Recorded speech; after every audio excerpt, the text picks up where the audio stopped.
the hip has more like sort of control over the whole body than like a hip, and it's much more intricate. I feel like even when I described the pain, I could never pinpoint it. It was like somewhere so deep inside my hip, but the pain is just so bad, like honestly, different level pain. And the only thing I'll sort of describe is like, imagine if you have a cut, yeah, and someone is just putting alcohol, salt, and putting their fingers in it. That's the sort of pain it felt like. So definitely a lot of like nights after games and stuff where I'm just at home crying to myself, just like my head's gone, and yeah.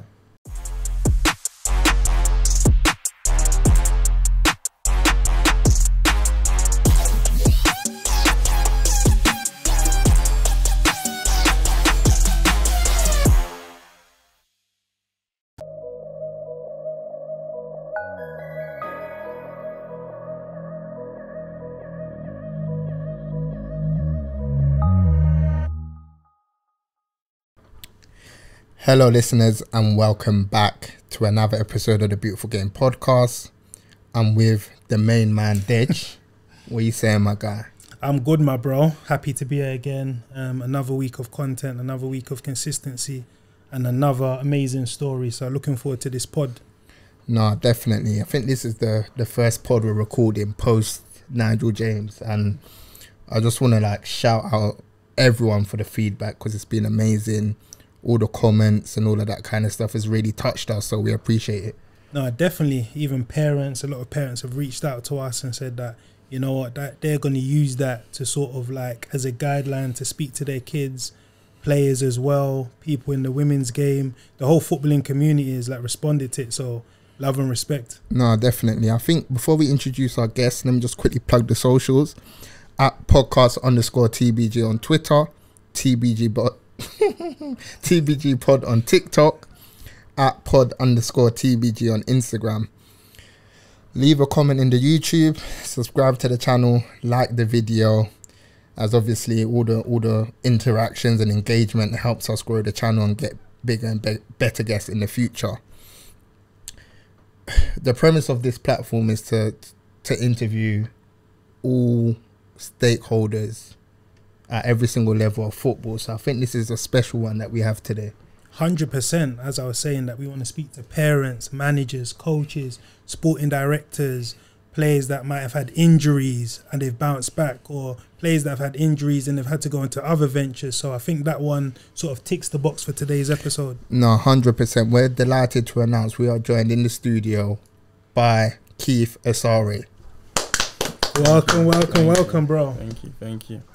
I appreciate I appreciate you lot reaching out to me, and just delighted to obviously tell my story and just for people to understand it a bit more, and yeah, help other people. Yeah, I have to say as well, from the start, you've been a pleasure to deal with. You know, when we messaged and we communicated, class act, man. So love for coming on, bro. I appreciate it, bro. No, man, big up yourself, bro. Who is Keith? Myself. Who is Keith? I feel like I'm on a journey finding myself for sure. I feel like I sort of started to ask myself that question whilst I was going through injury. And I regularly speak to my brother, my friends about this, because I feel like a lot of people, regardless where they're at, they're always going to try to find themselves and then ultimately find peace. So me, myself, I feel like my traits are I'm a hardworking person, very determined, motivated, funny, good character, and just like to live life. I'll definitely say so.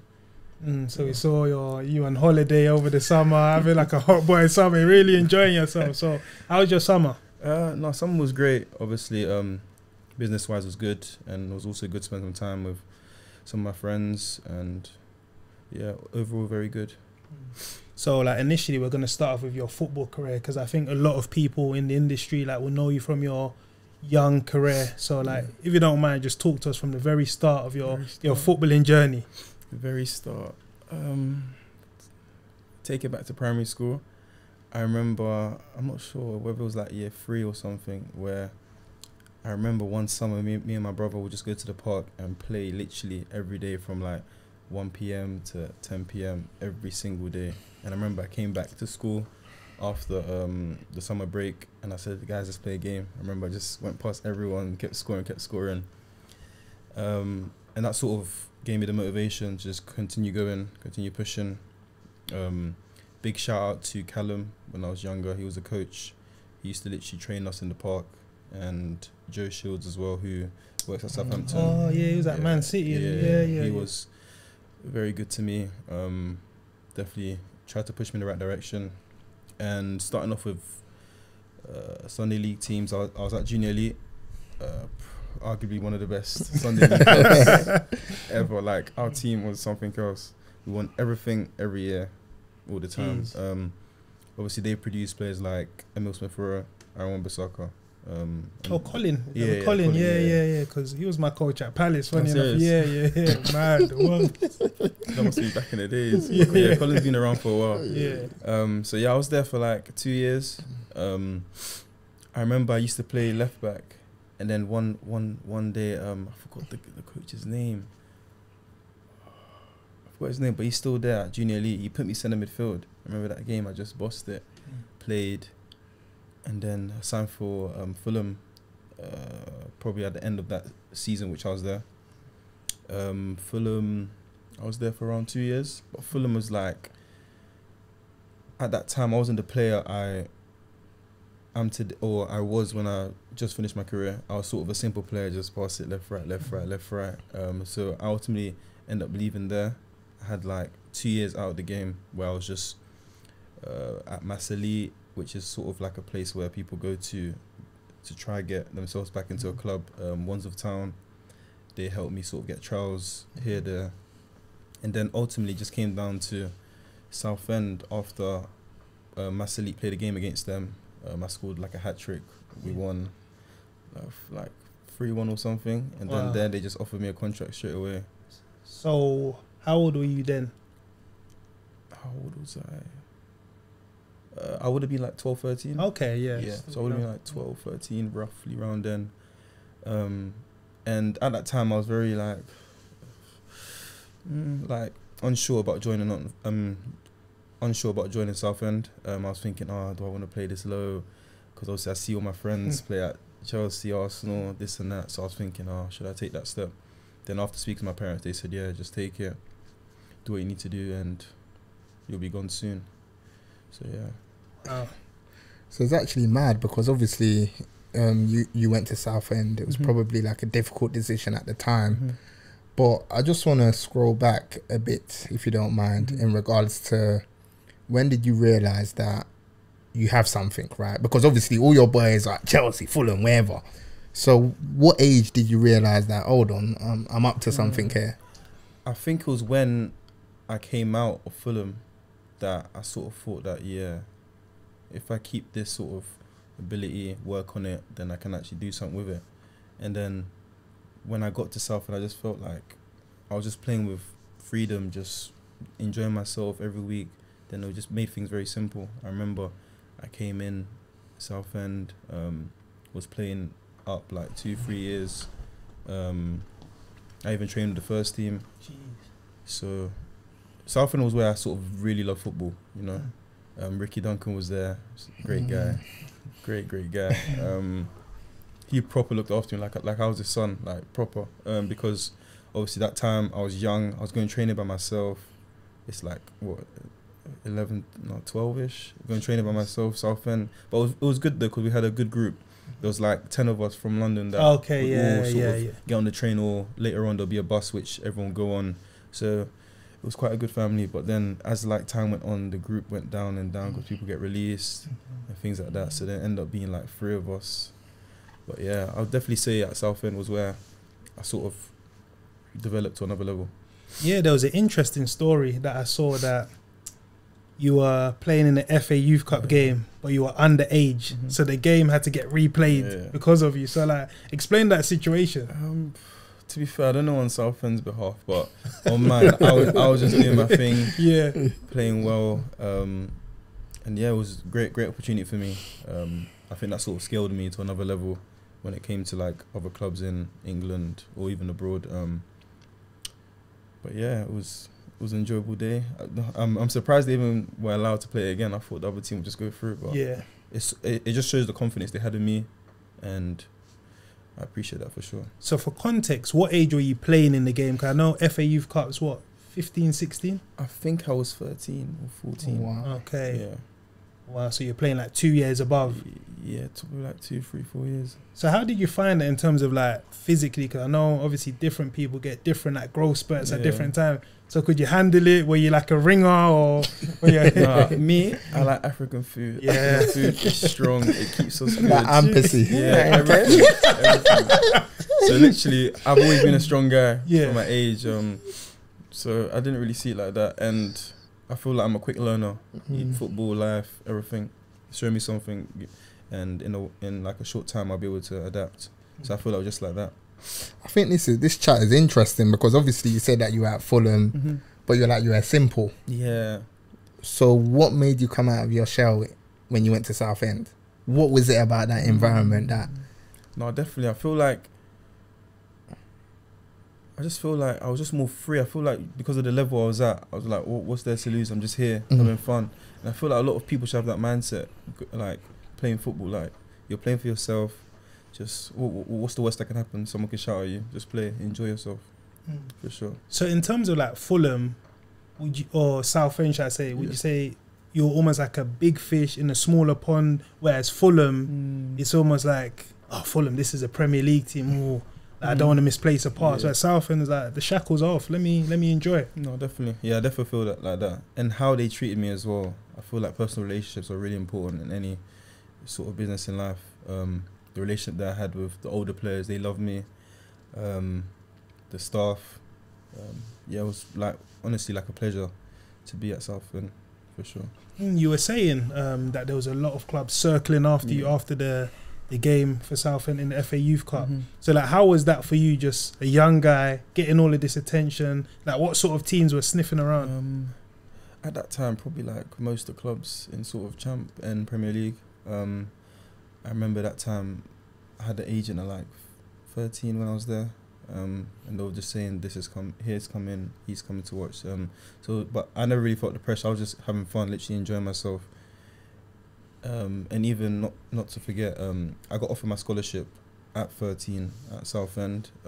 This was like 2 weeks after being there. They just said, take the scholarship. Actually, no, was it 2 weeks or after the game? One of the two, they offered me a scholarship. And I was like very hesitant to take it. I just thought, why not? Let me take it. Then I was gone within 12 months after that. So, gone from Southend to, wow. So, so how do you come to that decision-making process that, you know, there's a queue of clubs after my services? Why was it Nottingham Forest? Nottingham Forest, like I said, a personal relationship. We played a game against Nottingham Forest at their ground. Had a great game. Played very well. After that, I was speaking to the players prior, so I formed a good relationship with like a few of the players. So joining there was like joining home, and the people there just made it feel good. So was you aware that there was like a long-standing interest in terms of like Forest wanting you from early? Was that the case, or was it one of those ones that you played against them, then after that you had relationships? I feel like playing against them escalated things. Okay. Because Southend, our sort of pre-season schedule fixtures was to play against all the big clubs, because obviously a club like that is to sell players, and they have a track record of doing it. So I feel like that just escalated things a bit quicker. So in terms of obviously like going to Nottingham Forest, was that a smooth transaction, or was the club a bit sort of obviously bitter in terms of losing you, or how did that sort of go? No, it was very smooth. Ricky just called me and said like the offers came in. You can go up to see the ground, whatever, with your family. They were very supportive of Southend. They didn't really hold me back. I remember a lot of people used to say, oh, you sign your scholarship, it's going to be so hard for you to leave, but if you're good enough, it doesn't really matter. And then, moving up there was, at the start, was a bit hard, definitely. Definitely homesick, because obviously I'm 14 and away from my family. I remember I used to live with a host family. Oh, like digs? Not like, there was a digs, but I was too young for the digs. Okay. So I had to stay with a host family, and that process was quite a bit long. But yeah, at the start, it was quite hard, but then I got used to it. So when you were moving up, 'cause I think again this is good for parents or younger players, did you sort of, what's the word to say, how did you sort of acclimatise to getting up to that new area? Hard question. I'm a very social person, my personality, so I think it is a case by case thing. But me, I'm very interactive and sort of know how to adapt. But for anyone else, I would just say try stay there for as long as possible, just so you can have that feeling that I live here, not have the support going back to London all the time. And yeah, just think about the long-term picture, that I'm here to be a footballer. Like, focus, be dedicated, and that's it. So obviously you signed for Nottingham Forest. What are your family saying at the time? No, they were very happy for me. I remember when they first offered me the contract, it was like a proper, like, we trust you, we believe in you, we know you're gonna get to the level that we want you to get to. So it was a good decision by everyone, because we had the safety from the club, protection, and the trust which most people want and need. So in terms of your journey at Nottingham Forest, like, I remember seeing headlines of your next up. There was you, Brennan Johnson, Alex Myton. Like, there was a few of that young sort of generation. 'Cause I think before that you had the Matty Cashes. So there was like a huge track record. So talk to us about that sort of youth team at Nottingham Forest. No, our age group was one of the best, like 100%. Yeah. Especially looking back at it as well. I missed the times together with the guys. But the age group was good. We had Arvin, Brennan, Jaden Richardson, still playing now, Riley Harbottle, George Shelby, Josh Barnes, Will Swan, Alex Myton obviously played up. Then Ethan Deckel, he played up as well with us. So the team was very strong. I just regret our FA Youth Cup run, because not everyone was fit for it, so we didn't necessarily push to the level we need to push to. But the squad was fun, and obviously we had a school sort of football program where we'll go to school in the morning, then train from like afternoon to the evening. So we proper became a family, like that age group, because they done it specifically for us as well. Okay, why was that then? I think they just wanted to maximise us as much as possible. Oh, so they changed the program from what they initially had just for... Yeah. Wow. Okay, I know Reed was your manager as well. Yeah. Because he was an ex-player. I remember he used to have a wonder of a level at Tottenham, remember? Yeah. Stocky, sort of, I remember him still. So obviously you're flying, your name's ringing bells at Nottingham Forest. What happens next? At what age? 15, 16. 15, 16. So 15, 16, I was doing well. I remember for my age group, I was doing well. And then that's when I had my first big injury. I broke my left leg. I remember in a game against Barnsley. I think that was my 18th debut. Yeah, 18th first start, sorry. And I was having a great game, very well. And then I was just running for the ball. I kicked the ball, ran for it, and then as I was going to take the next touch, my foot got stuck in the ground and he took me out. Then literally my bone was popping out, so it didn't even hurt. I remember I just looked at it, I thought, what's going on? I just screamed, put my head down, and then, that kept me out for like 5-6 months. Okay. And again, injuries is something that I think us as fans and people don't really realise the sort of effect it can have on a player. So as that being your first serious injury, what sort of effect did it have on you?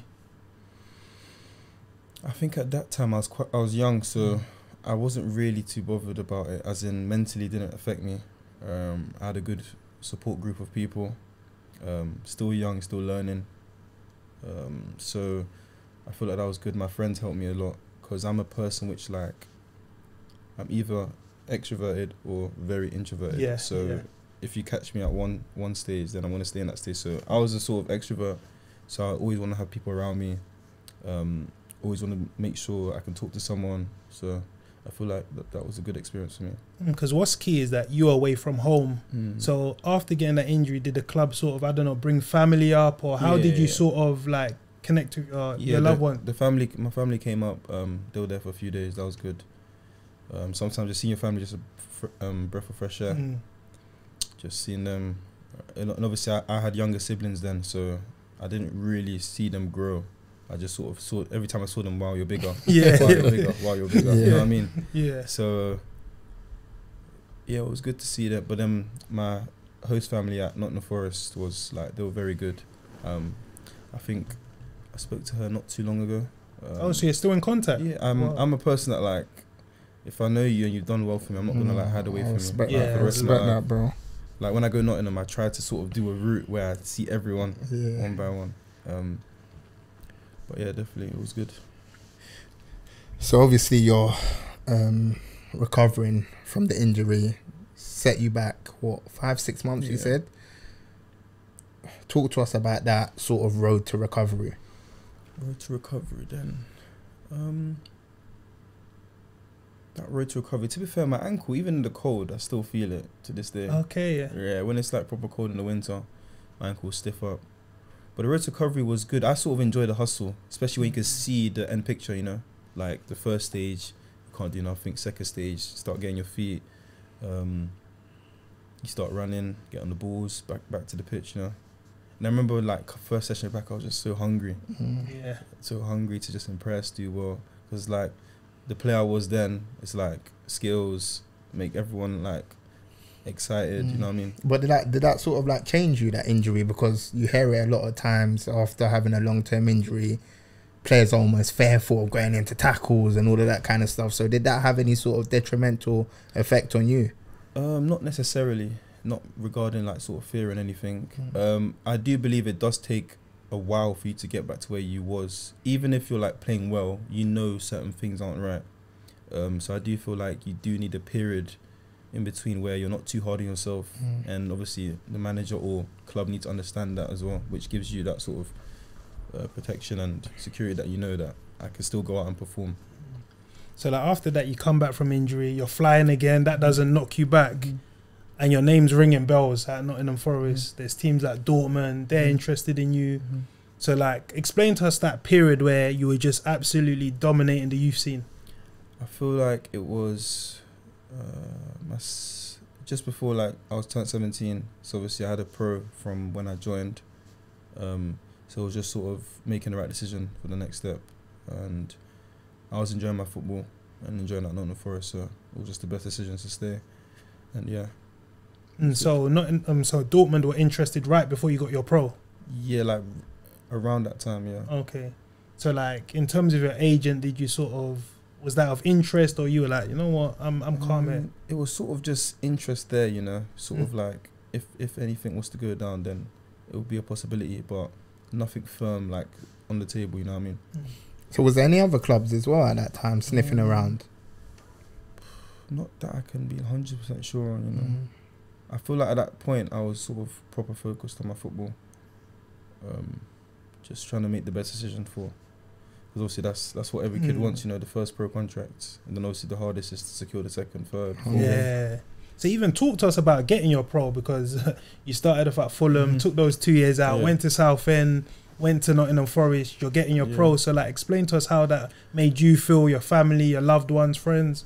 Because I remember when I signed for Nottingham Forest, they gave me like a long contract, like 8 years. Jeez, that's No, 7 years. what, on the something Chelsea, like on the Chelsea thing. that. It was crazy. Yeah. And that was just So something else. what age? So that was at, Like 14. so they gave you a 7? Yeah, until I stopped playing. A year before I stopped playing, yeah. Wow. So maybe what's that, 6 years, 7? Something like that. Yeah, in and around. So that's really unheard of. I didn't know. So if a club's giving you that, you're saying yeah. So I'm a bit confused. So like, you're saying at 14 you Yeah. signed a 7-year deal, right? Yeah. So in between that, was there any other new deals? In between. Yeah. Obviously, when it comes to your new contract, obviously you can negotiate. But it's just sort of the security which we offered you this for this time. That's very, I've never heard that. But so in terms of signing your pro deal, what was the sort of integration into the first team? So once you signed, were you in the first team, like training with them, or? No, it wasn't as simple as that. I feel like there was a couple of things holding me back from proper pushing to the next level.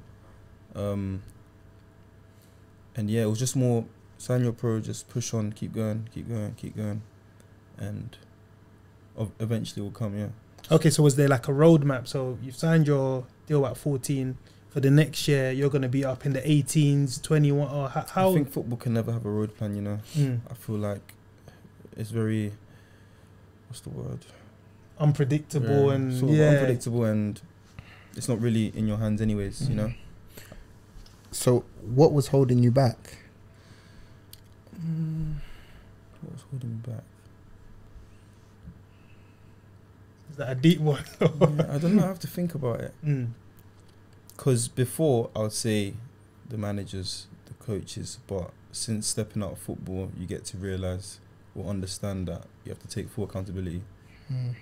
So the ability was always there. No one could ever question my ability. I remember it came to a stage where I wasn't working hard enough. I remember that. And then I addressed that. And then sort of consistency, then I addressed that. Then my big injury happened. So it was like I was just there, then come down, then there, then come down. So it's like literally so close. But it's an interesting thing that you've just mentioned. So you got a long-term contract. Somewhere in the back of your mind, obviously you might not say it, but is there that sort of complacency that, geez, I've got 6 years, so the hard work has almost been done? Is there a bit of that? Subconsciously, a little bit. But I remember I had some like elders that would always speak to me and be like, you have all the ability in the world, like you need to work harder, you need to push more. Because Nottingham Forest, we run a lot, like we work. So it took me a while to sort of accept that. And I feel like if I accepted that earlier, things would have definitely been different. And yeah. So were you like one of the guys where everyone like, you're gonna make it, you're gonna make it, you're gonna? I would like so. That does that kind of, I don't know, seduce you into thinking, you know what, I just have to keep fit, keep playing, then I'm gonna get to that level. I feel like at that age I didn't understand what hard work was. You know, I loved to be on the ball, didn't like to run. Just give me the ball to my feet and I'll do my thing. You know what I mean? So a bit of like a luxury player. Yeah. And I remember one coach used to tell me that if you want to be a luxury player, you have to be unbelievable. Like, unbelievable. Then occasionally you might not have to get back. But until then, you have to work. So obviously you're at Forest, and you mentioned it earlier, you suffer your big injury. Talk to us about that moment. So I remember I just kept having some pains in my right hip, you know, just sort of, you're training and then after you feel something, you told the physios, but they'll just be like, oh no, it's nothing serious, just ice it, then you'll be good. Then it just kept building up to the point where like, yo, this is crazy, like I can't play. I remember we had like back-to-back games, Tuesday and like Friday. I played the Tuesday game, I played well, even though I'm like hurt. So I play again the next game. After like 30 minutes, I have to come off, can't do this. And then obviously I get my scan, but the scan is sort of like a, what's the word? Ambiguous, it's like. So we don't really know what's going on. And then we have another scan, and then that's when he says, yo, you can't put any pressure on this hip, be on crutches from now on. And then that's when it sort of like picked up in my mind that I knew that this is a big injury. So in terms of the injury, was it sustained while playing, or was it just something like a pain that just developed over time? Playing over time, yeah. So a bit of both. Okay. Yeah. So obviously you got a scan and they said this is a serious injury. What was the initial like diagnosis? The initial diagnosis was hip bone marrow edema, a torn labrum, irregular shaped hip bone, then obviously just the mobility side wasn't the best. So just like a lot of things in just one place, which just built up over time. Oh, and this was something that you had complained before, yeah. like months prior, weeks prior, or months probably, yeah. Okay, and they just sort of said that you're okay, yeah, like cool, just ice it, sort of thing. How long did they say that was going to rule you out for? That was quite frustrating for me actually, because I always want to have like a plan, you know, and it was very unpredictable for that. So the first one was, I'm trying to make it as precise as possible. So I had my scan. Then I went out to Spain to see Arvin, Oh yeah, one of my your close boys. friends, Yeah. So I was there for like a week. Then I got back. Then I had the second scan that said it was going to be bad. Then I went back to Spain because obviously they said you can't do nothing, just have some time off, then you'll be good. Then I come back, then it's COVID. You know what I mean? So that's the COVID time. But COVID time was when I became a monster, like mentally, something else. Like being by myself, it changed me for the better. So when you say a monster, like what can you break that down? Like my mindset sort of shifted. I was doing things which I never used to do before. So we lived up in Loughborough. My brother used to go uni there. So we just thought, we're in London doing nothing. Let's move up to Loughborough. I'm going to stay in his uni house. His flatmate's not there. Let me go there. So back then, I'd wake up at 9, do like little stretches, be in bed for the rest of the day. So that was my norm. And then my brother got on to me. He was like, what are you doing? There's so much things you can be doing, sorting out what you eat, educate yourself, educate your mind. So then my routine just changed. Obviously, big thanks to my brother for that. So I started to implement meditation. Oh yeah, in my yeah. Meditate every morning, and started reading as well. Reading was a big factor. It helped me not only on football and outside of football as well. So when doing them two, I sort of, obviously when I read, I make loads of notes. Like on my phone, the notes are just loads. I think I'm on like 42 books now. Jeez. So are these like personal development books, or like is it? It's sort of shifted. So me before, I used to hate reading. Like, do not give me a book. I'll look at the page or the pictures, if it's a picture book, pictures, and throw away. But the first book I read was David Goggins' Can't Hurt Me. Oh yeah. And that's like a really powerful story, which can shape anyone's life. You know what I mean? I feel turns like, you into like a dog, innit? Yeah. But I feel like he's an extreme. Everything has to be perspective to you and your situation. You know? Like I remember once, like he broke his leg in a marathon and used some taped it back and ran the rest. Like that's crazy. Well, obviously that's him, man, and you have to respect what he does. So I feel like I had that time to myself. I was alone, isolated. We had good schedules in the day. We would wake up at the same time, have breakfast. Everyone would work. I would work on my hip. And then I would be going back and forth for scans as well. And yeah. So during that period, when you were going back and forth for the scans, was there like improvement? Was the progress going as you would have liked? Or what was the message you were getting from the club? The progress wasn't the best. It wasn't the best, to be fair. Oh, I forgot to even mention, before the COVID, where we was doing that program, I had a time at Coventry Hospital, where I had a blood effusion. Yeah. It's where they normally treat for like frostbites and stuff, where they sort of pump blood into one area. Very painful. It's not necessarily painful, you're just sick all day. I think Josh De Silva had one of those. Oh, yeah. When he had a hip issue. Yeah. Because we have a mutual, Marcus McGowan. Oh, okay. He was at Nottingham Forest, and he was saying it's like the same thing. Okay. So I was there for like a week, and every day you just throw up, you wake up, throw up, wake up, throw up. Like that was a hard time, and I appreciate everyone that came to see me at that time because I was really going through it. So that's actually mad, because I'm just thinking if that was me in that situation, I'll think, you know what, I might have to quit this football thing. That's how I'll be thinking personally. What was you thinking? I remember I came there with my Bible. I would read it every day. Throw up. You can't eat as well as hospital food. Like, it's not nice. I need some jollof rice, chicken, plantain. Like, I need it to be nice. But I feel like that was like a very tough period for me.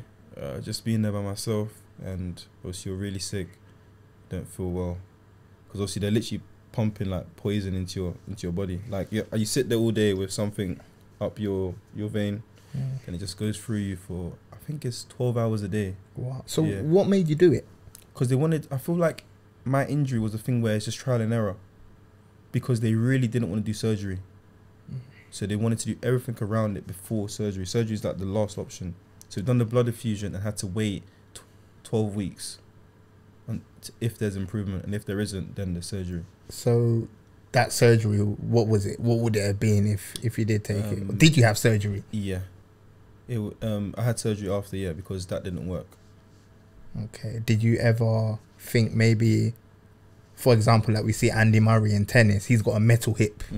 Did you ever consider something like that? I feel like we can touch on that later on, because it was like towards the end of my injury where it's decision time, you know what I mean?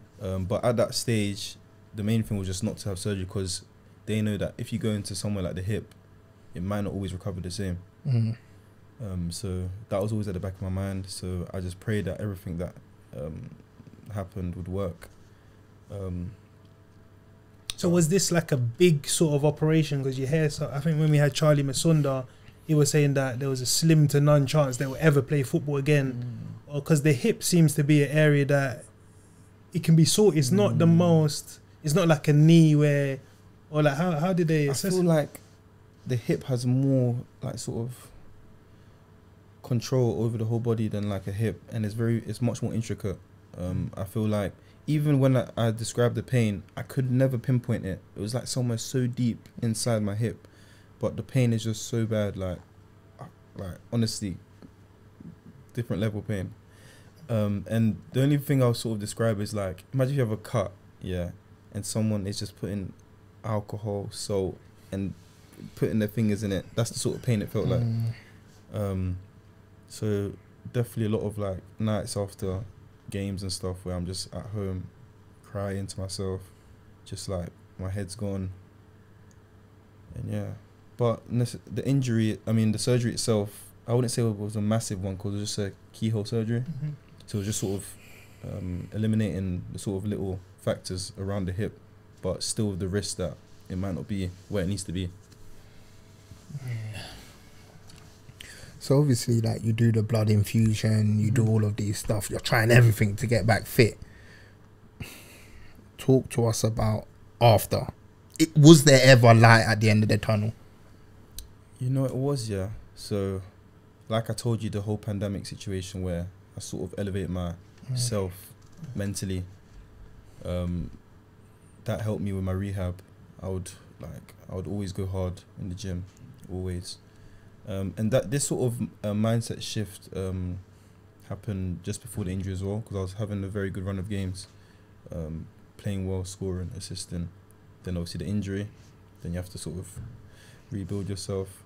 Then when I had my rehab, I was going hard, doing well, got back in the pitch, felt great, honestly felt great. Okay, so after the hip, you got back, yeah? Yeah, Okay, I felt great, I was in great shape, felt fit. Then, remember the first game, Notts County, came on for like 15 minutes, scored the winner. That was very emotional, because I was out for like 13 months. Coming back to score the winner, it meant a lot to me. And obviously, I remember came back to the change room and the boys just gave me a round of applause. It meant a lot. And then, literally a week after that, it builds back up, start to feel it again. So at that point, what are you thinking? Are you thinking, oh no, not this again? Like, I've just worked hard to get back. I've poured my heart and soul into this, and these things happen again. Yeah, it's just tough. You feel like, oh, what's going on? Why me? Then you just have to accept it. Sort of training like not my full capacity.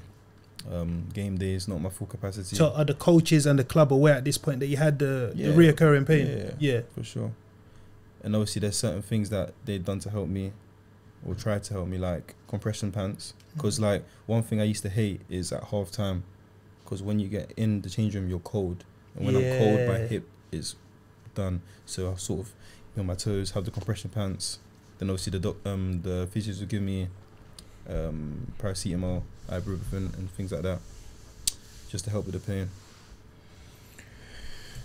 So obviously the pain comes back, but you're managing to get through training sessions and all of that kind of stuff. When does this escalate again to the point where you can't train? When does it escalate?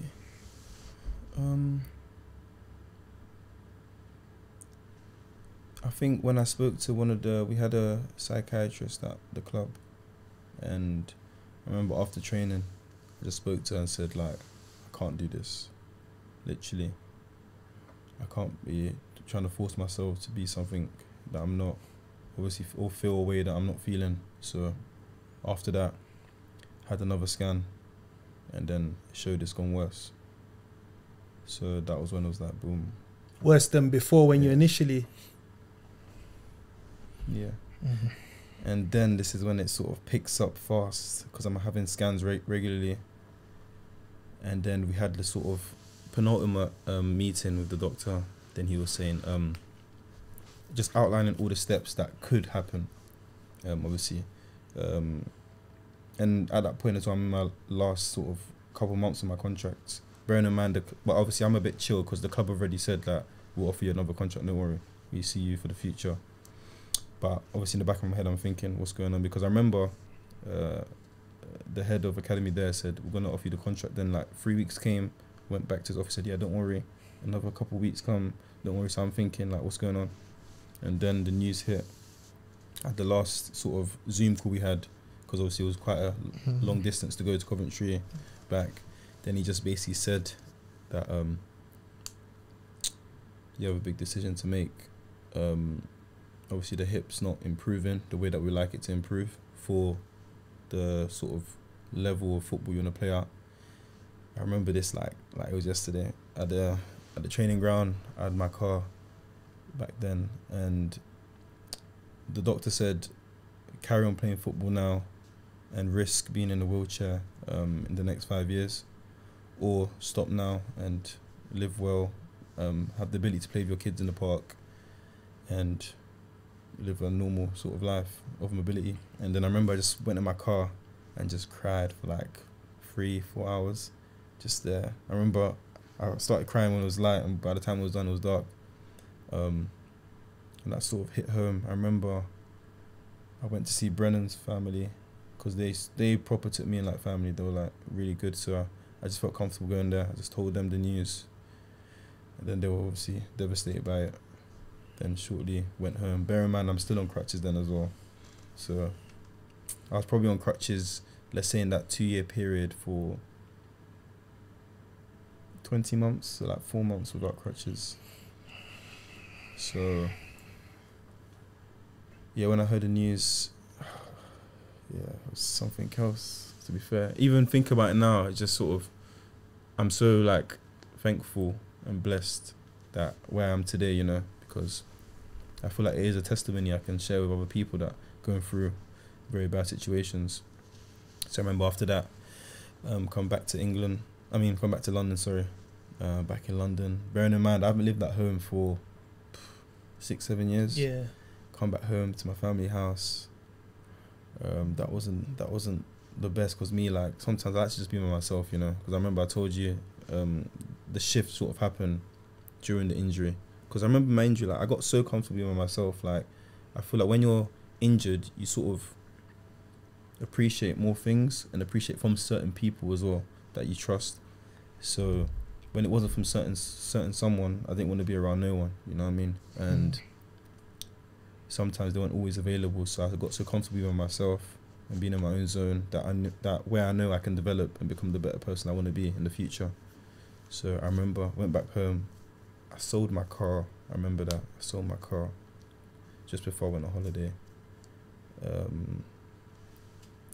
Came back from holiday, went back home, living back at my mum's, struggling with everything. Like, obviously back home I want to support my mum, because that's what we're trained to do in sort of our community, you know. Obviously doing that before, so I want to continue, but you can't.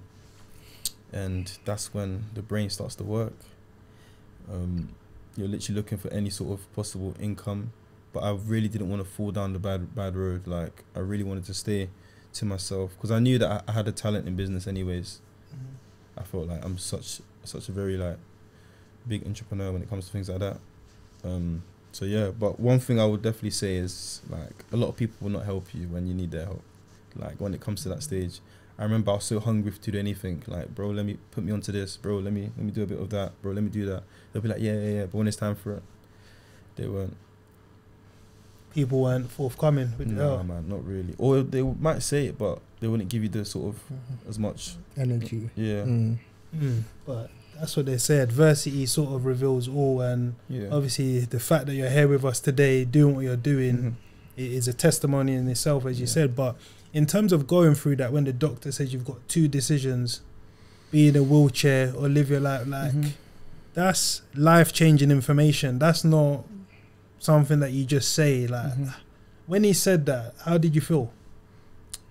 I remember, obviously, my mum was on the Zoom as well, and I sort of started to be quiet. My voice started breaking, like, you know what I mean? Like, you can tell. So I just said, we'll speak another day or something. I couldn't, it was too much to process. Like, my whole life, I've played football, dedicated my life to it, worked hard. Then someone tells you can't play again, like, you might as well cut off my legs, you know what I mean? But I feel like when God closes one door, a lot of doors open, man. 100%. People need to believe that one. And definitely prayer is important to guide you. I want to give a big shout out to Marcus. He's sort of someone that pushed me towards this direction. He was someone that actually wanted to help me when I was injured. And I appreciate him. We probably talk like every other week. And he sort of pushed me towards doing this. And yeah, this is what I do now. That's mad. So obviously, you know, you hear that devastating news.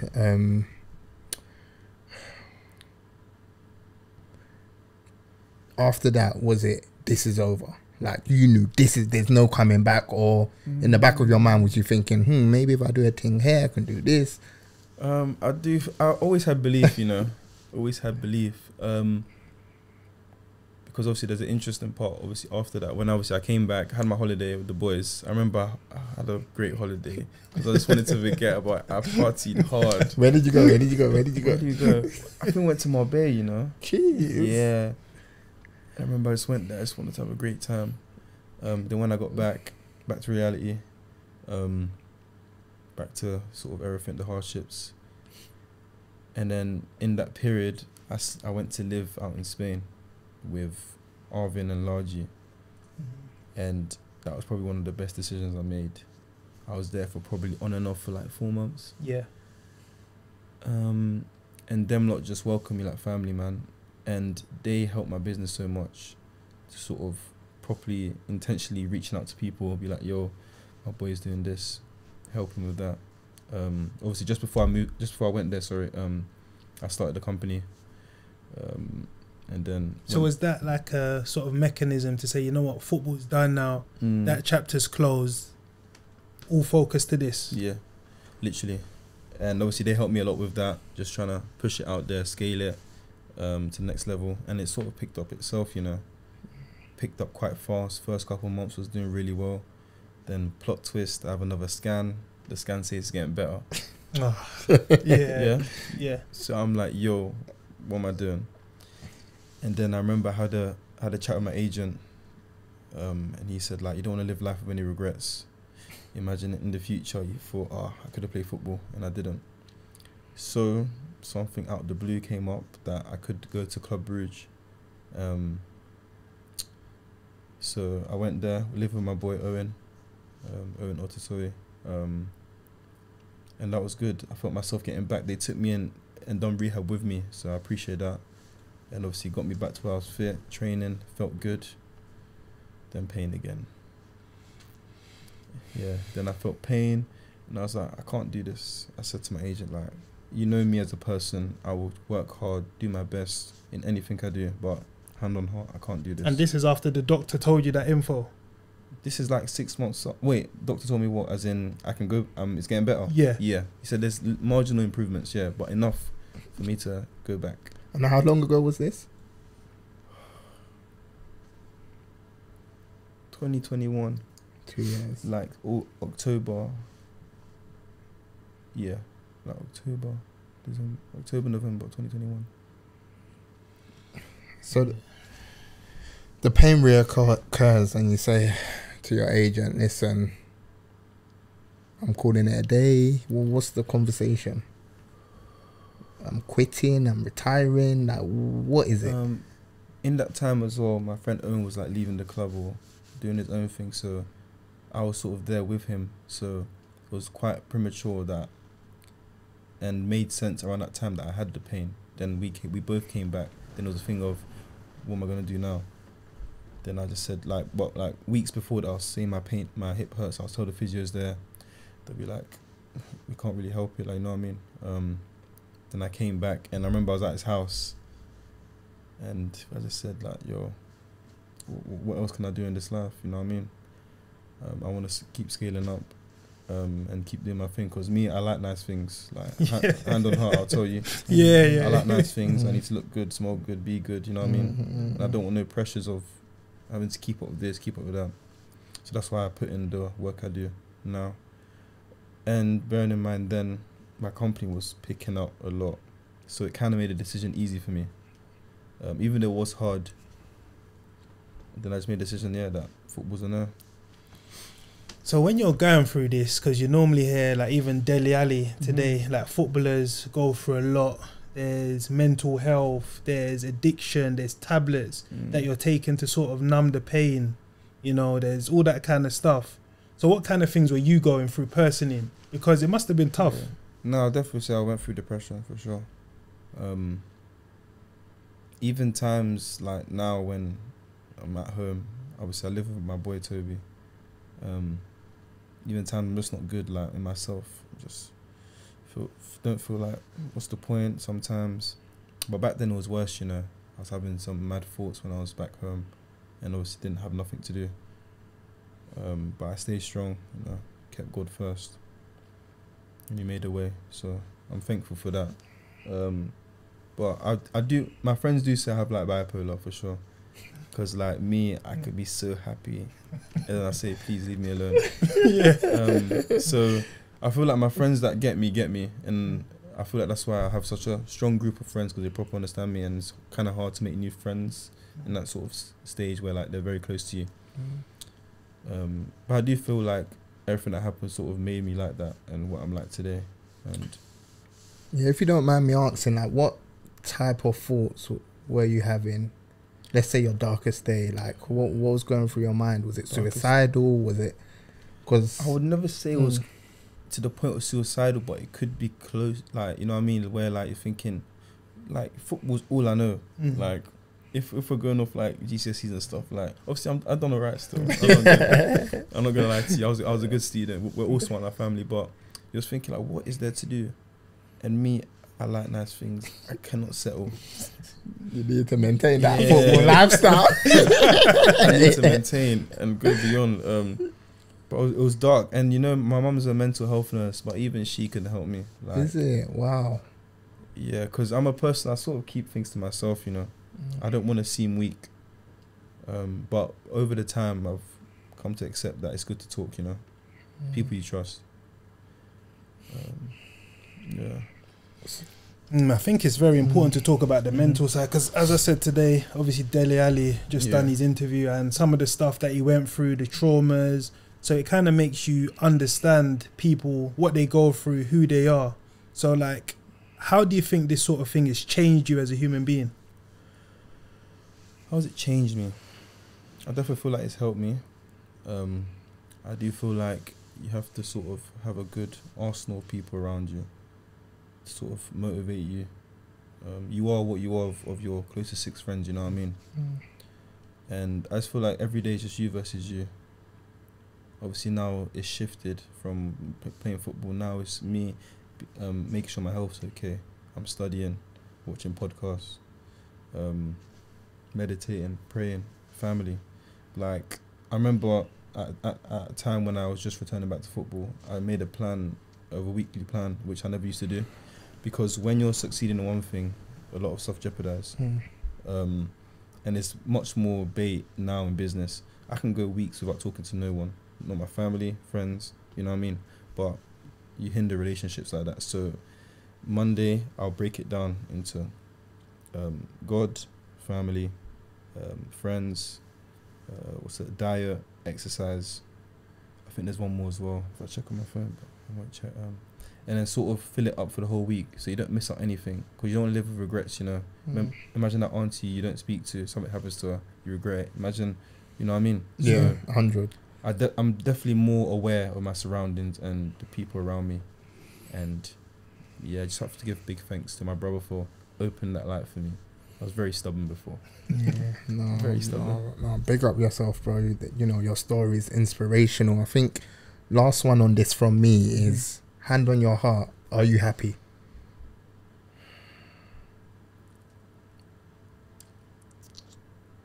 I'll be happy when I find peace. So you haven't found peace yet? No. Why not? Remember the first question you lot said, who are you? Once I answer that, I feel like I'll be at peace, then peace, happiness. Like, I regularly have calls with my brother and be like, something's not right. I don't feel good. I'm scaling to the next level. I don't feel like nothing's changing, like, within me, you know? And yeah, I definitely do feel like when I find peace, when I know exactly who I am, Keith Asarre, can literally explain myself to a T, you know what I mean? Then that's when I'll be. But right now, I'm a happy guy. I'm a happy guy, but I want to be extremely happy. Yeah. So, but again, do you think that stems? Have you accepted that maybe you're not going to play football again? No, 60-40, I've accepted it, and that's taken like 2 years. Cause like it's hard. Like I don't watch football anymore. I definitely can't go to a stadium. Serious? Yeah. What? So would you say it's giving you like PTSD sort of thing? So the whole experience, the trauma.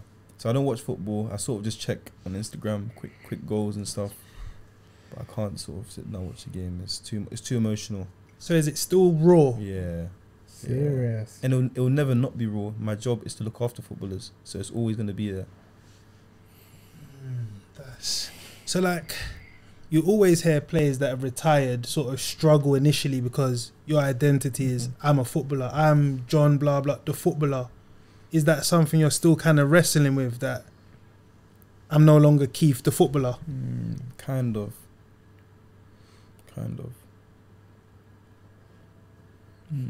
I do feel like it's going to take some time to sort of fully accept it. Because there's days where like, because now I'm so free. Football gives you structure. You have a sort of relationship with the boys. You know, you have days off, holidays. Now I could do whatever, wake up when I want, you know what I mean, sleep when I want. So now I'm sort of free, and I miss sort of that structure in my life of having that core thing which I value the most. That gives me rules, gives me intention, you know what I mean? Yeah. Do you think if you maybe had 100 first team appearances, you look at this differently? I'm not sure, because the whole situation and trauma with it would be hard for anyone. Definitely. And obviously, like, we've seen a lot of footballers, the rates of which retired and go bankrupt within the sort of first 3 to 5 years in any sort of sport, because all they know, all we know is football or sports, you know what I mean? So having to adapt to the real life is quite hard, for sure. It's so scary, like very scary. But there's different perspectives, because now that you've started this career so young, business, you can go for 30, 40, 50 years, whereas football, that career can be cut short quickly. So it's like now, definitely. So now it's, I don't know what to say, but it's tough, man. So talk to us about, obviously, your business, if you just want to dive a little deeper into that. Yeah, so what, me, myself, I've always been a proactive person. Like when we go out, I want to know what time was this, what time is that, what time is that, even before starting. So someone just said, put into a business. The Marcus guy I spoke to you about, which we still have a relationship with. So I just started the company. And then literally, with the help of a few friends, it kept scaling up. But it was quite easy. I used to play football, so literally friends turned to clients, give them good service, more clients, give them good service, more clients. It's very simple. So I remember within sort of the first six months, we had probably looking after 60, 70 footballers, and sort of taking care of their lifestyle needs, whether it's a driver, restaurant, hotel, a jet, holiday planning, clothes. It's sort of like a one-stop box, you know what I mean, where you just go there, everything done. Okay, so what gave you the idea? Was it your friend, or did you sort of like... I kind of knew I had a knack for it, but he sort of pushed me in the direction to do it, Okay, so like, talk to us about that first client, because in a business, there's always that first one that you always remember. First client. So how did it come in? So excluding the friends I know, like my first client was probably Andrew Omabamidele at Norwich. Yeah, he was probably one of my first, and it was just so good. Like I felt like he's my boy, and I can also help him and just keep getting better. Then obviously you get Adam from Andrew. Okay. Adamido. Yeah. Oh, okay. And before that, Rob was the one that got me Andrew. Rob Nizze plays out in Belgium. Okay. Yeah. So sort of the people around me. Then it just kept scaling up and up and up. So it was good. So in terms, so you're basically like a middleman. So if footballers need a service, they just hit you up and say, "Bro, I'm going out to this country. Need a restaurant. What are you saying? Can you pattern it?" Sort of thing. I might have to hit you up, bro. don't charge me no footballer.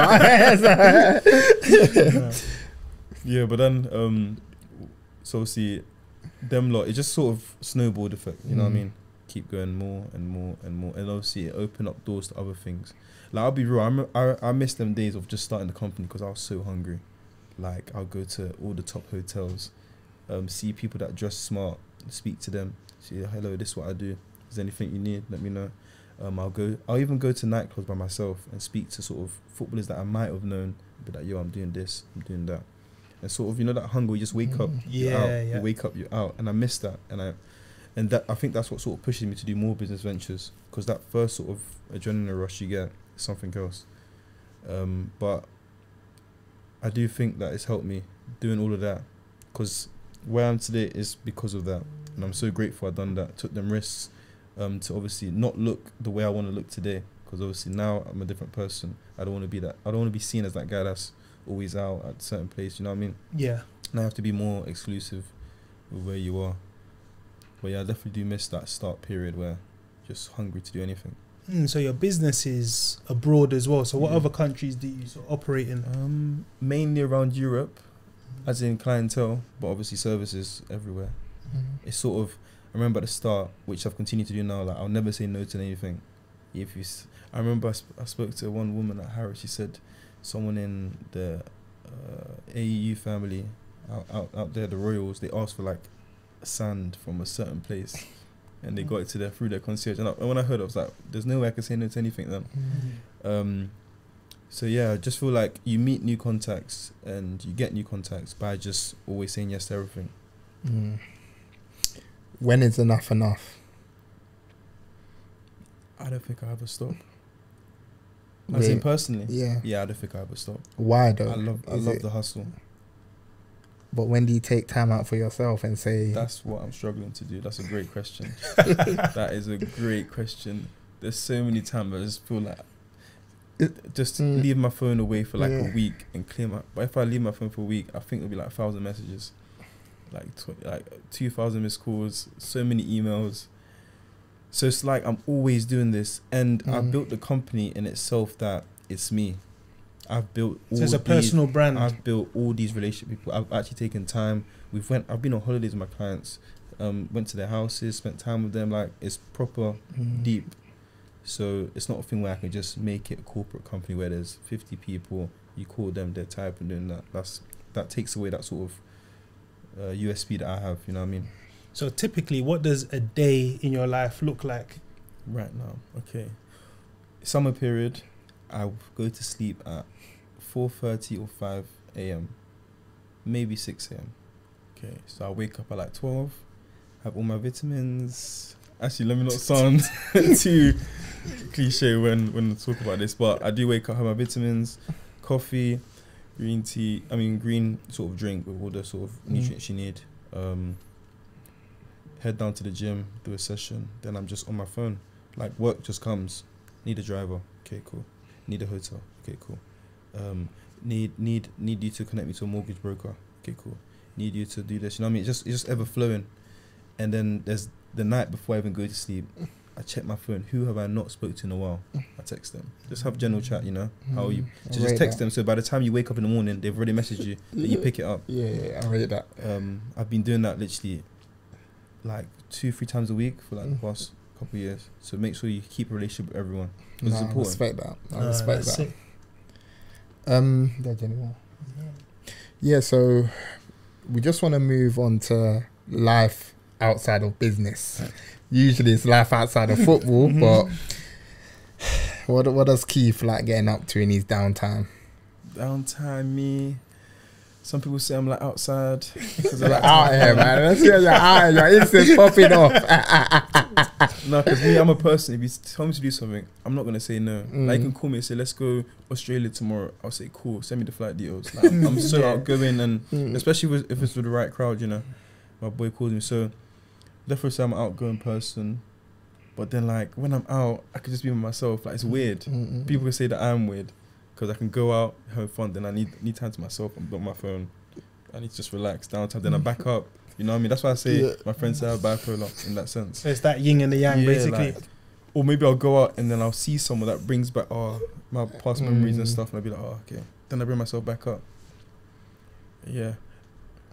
I think that's it. I like, obviously, spending time with my friends. Like, there's nothing better than just all your friends come in the house, you have food and just talk about life. You could talk about so many things.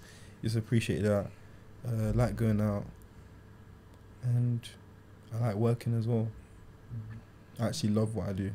So in terms of like your businesses, I know we're talking about life outside the business, but what other interests have you got? Because I know you've got your concierge company that's doing very, very well. Yeah. What's something else that you've got your eye on that, in the future I might have to dabble in that? No, I feel like there is definitely a diverse portfolio to myself. The concierge allows me to pick at the best ones in there. So there is definitely a few things I'm looking to do, just about whether it's right. So tackle more the jewelry. Yeah, which is definitely something I'm looking to do very soon. And I feel like maybe transportation, or something around that, and also an app, and also another app. Like, I have so many ideas in my head. Like, I can't fail. We saying you don't want to get into podcasting? Nah. No, I'm not sure. I'll probably ask questions and leave and come back. What about music? What are you rocking with? What are you listening to at the minute? What's the playlist? Music. Oh, right now it's I'm a piano. Is it? It's going crazy. It's like, serious. I can't, like, when I'm in the shower, you got a little dance. Like me, I like to dance, innit? Yeah. So I just play I'm a piano. Do you know about Danky Sounds? No, what's that? It's like a Amapiano sort of like day party, popping off. I might have to see Keith there. See him on Instagram, busting a few shapes. maybe. Yeah. So, anything else other than Amapiano, or it ends there at the minute? Can I check my playlist? Yeah. You know what's funny? You've been itching to look at your phone, innit? That's how you know, innit? So I told you, I've been chilling now. I have 104 notifications. Wow. Yeah, so this is just normal. What am I listening to right now? I have two playlists. Like, one which is just like sort of what's around now. Then I have sort of a deep one where, like, it's personal songs of certain situations, or unless everything. Like, if you shuffle my phone, you could probably go from Adele to Lil Baby to a bit on my piano to Stormzy to Rema. There's even Labyrinth, Bastille. I have everything in here. I have music for the moods I'm in, innit? Yeah. So I feel like it's just that. My favourite artist, don't have one.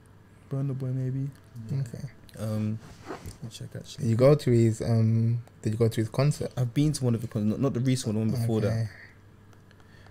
But Burna Boy is something else. Who do I listen to the most? And I'm lying. My favourite artist is Omaleo. Okay, yeah, for sure. Serious. Yeah. Oh, that's a different because one. people go for the main ones, the Burna Boys, Ashake, Wizkid, Davido. No, 100%. That song, Understand. One of the goats. That song's a banger. That song's crazy. So you're 22, very, very young, and to like do what you're doing, I think it's commendable, bro. So what's your goals for the future? Goals in what aspect? So in terms of like life, business, probably diversify, but with purpose, you know, not just whilst I'm doing this. Like, I actually have this. So I have a big love for food. I love cooking. I even have a YouTube channel. I saw YouTube. The chicken cooking. I saw it marinating that chicken, didn't massage it. Marinate it well. It has to taste good. But I definitely want to do something around that. Whether it's a restaurant, whether it's a shisha, definitely something will be done. What else is there? Well, one thing I want to say as well, when I like sort of meditate, I manifest a lot of stuff in it. So I'm at a point now where I've manifested most of the things I want to do. So it's like I need to sort of replan, reset goals, and I'm in that period now. I had a chat with my brother yesterday about that. We set some sort of short-term goals, but long-term, it's definitely something I want to work on. Obviously, business-wise, I have that, but I feel like I need to set more hard relationships with a lot of people around me, which I've been doing from like the start of the year, like properly implementing it. But long term, just be happy. Be happy. Wake up with a good purpose, and then that's it. No, I love that, man. I think we'll be doing this podcast a disservice if we don't talk about fashion, because you see, you're getting shy because we know you're about your drip. No, I just like to look good, you know, look good, feel good, talk good. Like me, I'm not a shy guy. If I go out and I see sort of footballers or people I can connect with, I'm going over to talk to you. I'm saying yo, or not even yo. I'm like, hi, how are you doing? You have to adapt. I know how to adapt. Yeah. Knowing how to adapt is very important because I have my clients list range from like every sort of occupation, you know what I mean? So it's important to be able to speak to them. But yeah, fashion I love. My best friend, like one of my best friends is a stylist, so personal shopper stylist. So it's quite easy to know what's new, what's trending. One of my other friends owns a sneaker store. So you're very well connected, very well connected. So anything you need, you know, I've got this guy. Anything, not just clothes, by the way. Just anything, just WhatsApp and that's it. No, big but fashion I love. I even like make my fits before. I go and pick color. Copy and paste it, then buy it. Done. On to the next. So what brands are you rocking with at the minute? Everyone's rocking that Rude thing. Rude. Yeah, I have a little bit. I love Rick Owen. They're nice. What else? LV obviously is just always gonna be good. Yeah. Especially now for a Williams. Burberry's come back as well. Nah, man, I don't really you're not rocking that, man. No. I do appreciate it, but not really. And then I sort of want to go for brands which no one really wears, but it's lit. You know what I mean? There's a brand called Bode. That's a very nice sort of things that they make. What other brands are there? There's, I don't know how to say it. Like Louis V. Yeah, spelled Loewe. Yeah, it's quite nice. There's some nice pieces. Off the top of my head, I can't remember, but that's the sort of stuff I want to go for. Because I remember, even my friend, a personal shopper, I'll be like, oh, he's worn it, I don't want to wear it. You want that exclusivity, innit? So people are looking at Keith, oh, what's he rocking, man? I need to get that. I can't find it. I can't. 100%. Yo, bro, what track is this? This track is cold. What track is this? This is from Genius. I'm quite close to them over there, so I just saw it, so it was lit. Genius, if you're watching, if you don't mind sending us some freebies, send us. We'll promote on the pod. But Genius, they're best for the jeans, man. Their jeans are crazy. I feel like they supply everyone. Yeah, they're good, man. Last one from me. You're going on date night with the missus.